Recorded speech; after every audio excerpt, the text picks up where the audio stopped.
Hello, happy Thursday. I hope wherever you are that you and your loved ones are safe and well, that you're having a good week and a good day. This has been an interesting week, kids.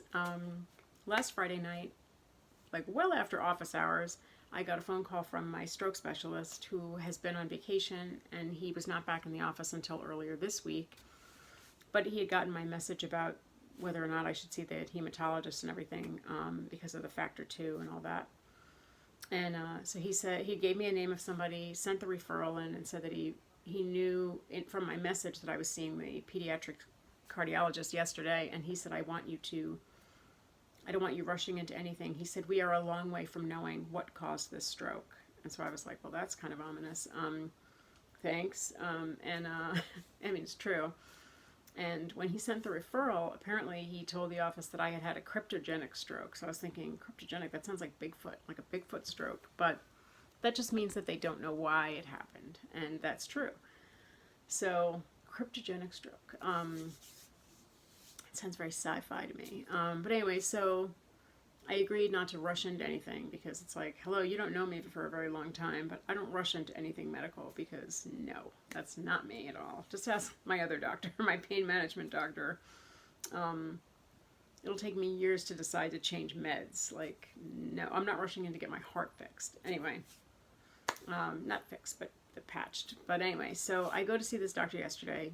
Very nice practice. I did not feel like I was sitting in the middle of a pediatrician's office. There was like Paw Patrol playing. I have a whole issue with Paw Patrol, which I will not get into. I had a lot of problems with the episode that was on when we were sitting there. I was like, this is not practical. That's a waste of time. But anyway, that's too much of a rabbit hole that I don't want to get into again. But my daughter was subjected to like 40 minutes of me dissecting the Paw Patrol episode yesterday. I won't do that to you guys. But anyway, so I went to see this person and I met one of the residents there and they said that the last test we had to do before the doctor was going to decide one way or another was to do this transcranial Doppler. Now, all I heard was transcranial, and I looked at my husband. I did get hysterical crying. I was like, nope, I'm not sticking a tube into my brain, because I was thinking of the TEE, and I was like, no, no, and no. And so he managed to get the words out, how invasive is this test? Because he was thinking, we didn't know. And so the resident was like, oh, I'm so sorry, it's not invasive at all. And we were like, I was like, lady, you got to lead with that. I have a non-invasive test we have to do to check your brain. So I was like, okay. She said, it's like the bubble test, but for your brain. They do the same type thing. They inject saline bubbles into a controlled IV, very filtered IV, just like they did for my other test. But they put a headband, which I'm including a picture of. It's the most flattering photo ever taken of me. Not. But whatever, there's no dignity or flattery involved in any of this. So tight headband, and there's like a sonogram lead that's there, and it's basically sound waves over your blood vessels in your brain to see if the bubbles pass through the heart and then go up into, if they have just an open pathway into your brain. So we get all set up, and I'm just going to say, like, I should have put the IV in myself, because let's just say it was not pretty. It was not a good situation. But anyway, they got it in. Ugh, yuck. And he comes in to do this test, and the way they do it is you take a deep breath, hold it for 10 seconds, and then forcibly blow it out. He hadn't even explained that part of the test to me. I was just, laying on the bed, and they did the saline. They were waiting for the bubbles, and all of a sudden, it sounded like we were in an aquarium. It was like out in the room, like loud, from the machine. And I just started crying because I'm like, that's it. That's the answer. They know it's going up into my head. And so there was a medical fellow and he looked at the doctor and he said, it's just happening when she's like regular breathing. And so the doctor sort of looked at him like, zippity zip, we're not talking about this yet. So then he said, okay, Mrs. McClintock, I'm going to have you take a deep breath in, hold it for 10 seconds, and then you're going to forcibly blow it out. So at that point I was like, is there a point to that? Because we all just heard the aquarium sound of my brain's, open conduit situation, or my heart into my brain.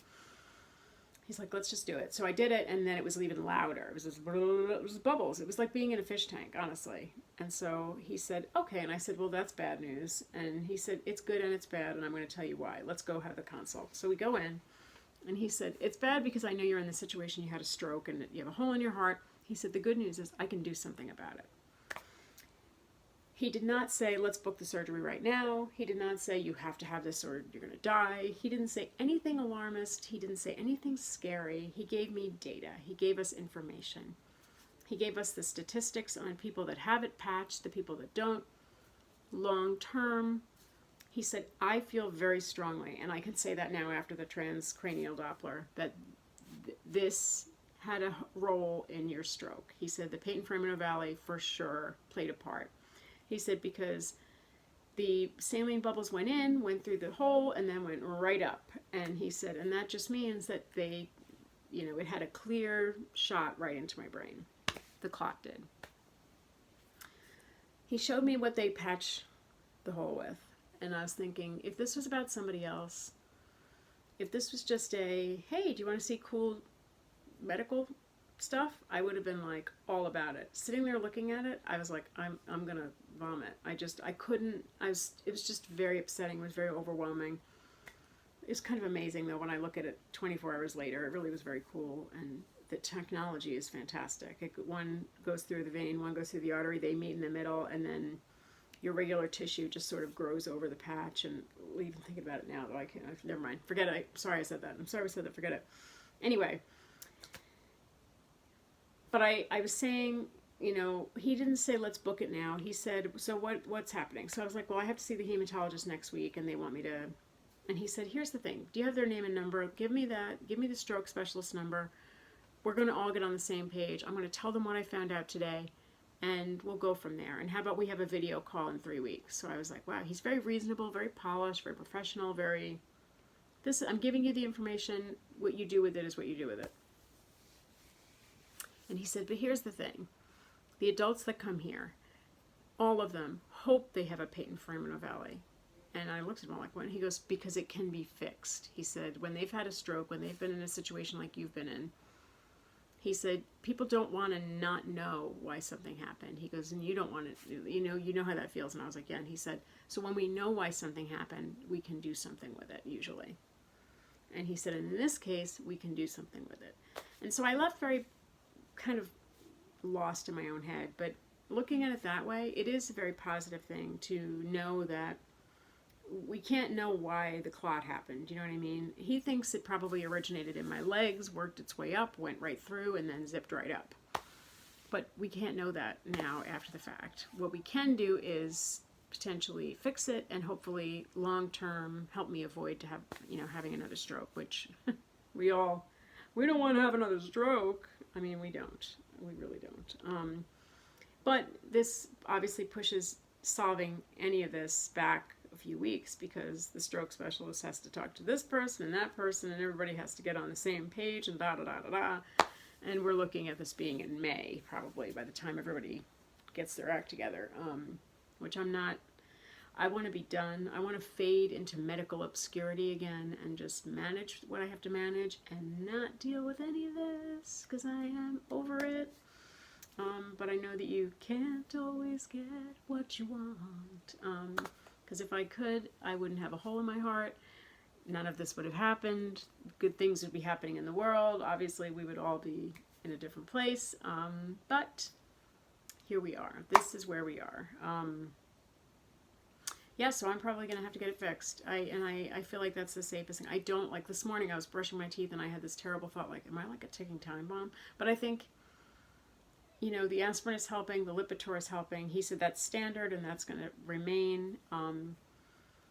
And I think if he was worried, he would have said, we need to do this yesterday. But he didn't. He said, let's all get on the same page and we'll go from there. And I think he's confident in how I've been managed so far.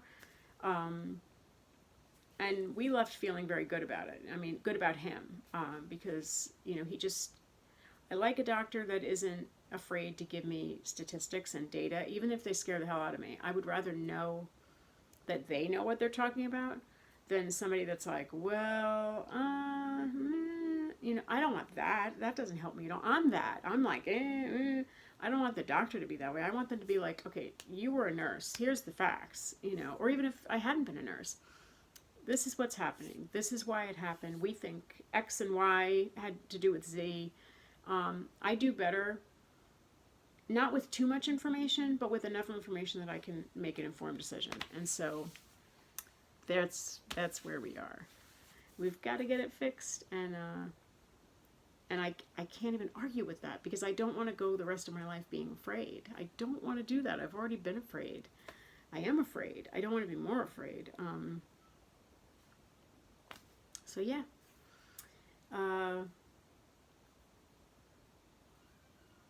My issues were with how the IV was placed and getting the fright of my life when I thought they were going to stick a tube in my brain.